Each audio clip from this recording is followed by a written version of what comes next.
Sir, ಸಾಮಾಜಿಕ ಶೈಕ್ಷಣಿಕ ಸಮೀಕ್ಷೆ ನವೆಂಬರ್ ಕ್ರಾಂತಿ ವಿಚಾರವನ್ನ ಎನ್ಡಿಎ ಮೈತ್ರಿ ಪಕ್ಷಗಳು ಹೇಗೆ ನೋಡ್ತೀವಿ? ನಾನು ಈ ಸರ್ಕಾರದ ಅವಧಿ ಇನ್ನೂ 3 ವರ್ಷ ಇರ್ತಕ್ಕಂಥದ್ದು ಅಂದರೆ 2.5 ವರ್ಷ ಅವರು ಸರ್ಕಾರ ನಡೆಸ್ತಕ್ಕಂಥ ವಿಷಯದಲ್ಲಿ ಅವರುಗಳೇ ಪ್ರತಿನಿತ್ಯ ಒಂದು ರಿಪೋರ್ಟ್ಗೆ ವಿರೋಧ ಪಕ್ಷಗಳು ನಾವು ಮಾತಾಡಬೇಕಾದ ಅವಶ್ಯಕತೆನೇ ಇಲ್ಲ. ಅಲ್ಲಿರ್ತಕ್ಕಂಥ ಮಂತ್ರಿಗಳು ಹಲವಾರು ಜವಾಬ್ದಾರಿ ಸ್ಥಾನದಲ್ಲಿ ಇರ್ತಕ್ಕಂಥವರು ಅವರವರೇ ಮಾತನಾಡಬೇಕಾದ್ರೆ ನಾವು ಯಾವ ದೃಷ್ಟಿಯಲ್ಲಿ ನೋಡೋದು, ಅದರ ಅವಶ್ಯಕತೆ ಇಲ್ಲ. ಆ ದೃಷ್ಟಿ ಅವ್ರ ಪಕ್ಷದಲ್ಲಿರ್ತಕ್ಕಂಥ ಶಾಸಕರು ಮಂತ್ರಿಗಳೇ ದೊಡ್ಡ ಮಟ್ಟದಲ್ಲಿ ನೋಡ್ತಾ ಇರೋದ್ರಿಂದ ನಮಗೇನಲ್ಲಿ ಕೆಲಸ ಇಲ್ಲ. ಸರ್, ಸಾಮಾಜಿಕ ಶೈಕ್ಷಣಿಕ ಸಮೀಕ್ಷೆ ನಿನ್ನೆಗೆ ಅಂತ್ಯ ಆಗಿದೆ ಸರ್. ಮನೆಗೆ ಹೋಗಿ ಮಾಡ್ತಾ ಇದ್ರು.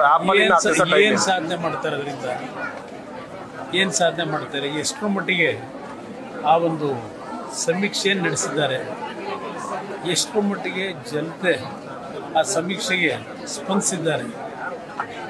ಇಲ್ಲಿ ಇರ್ತಕ್ಕಂಥದ್ದು ಸರ್ಕಾರದ ಕಾರ್ಯಕ್ರಮ.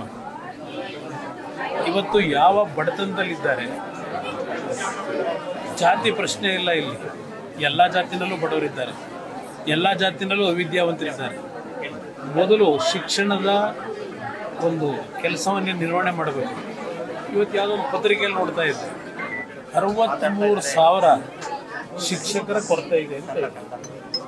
ನಿಮ್ಮ ಬೆಂಗಳೂರು ಯೂನಿವರ್ಸಿಟಿನಲ್ಲಿ 140-150 ಸ್ಯಾಂಕ್ಷನ್ ಪೋಸ್ಟ್ ಇದೆ. 6-7 ಜನ ಪ್ರಾಧ್ಯಾಪಕರನ್ನು ಇಟ್ಕೊಂಡಿದ್ದಾರಂತೆ. ಇಂಥ ಒಂದು ಸರ್ಕಾರ ಯಾವ ಸಮೀಕ್ಷೆ ಮಾಡಿ ಏನು ಸಾಧನೆ ಮಾಡಿ ಜನಗಳ ಬದುಕನ್ನು ಕಟ್ಕೊಡ್ತಾರೆ? ಇದು ಇರ್ತಕ್ಕಂಥ ಪ್ರಶ್ನೆ.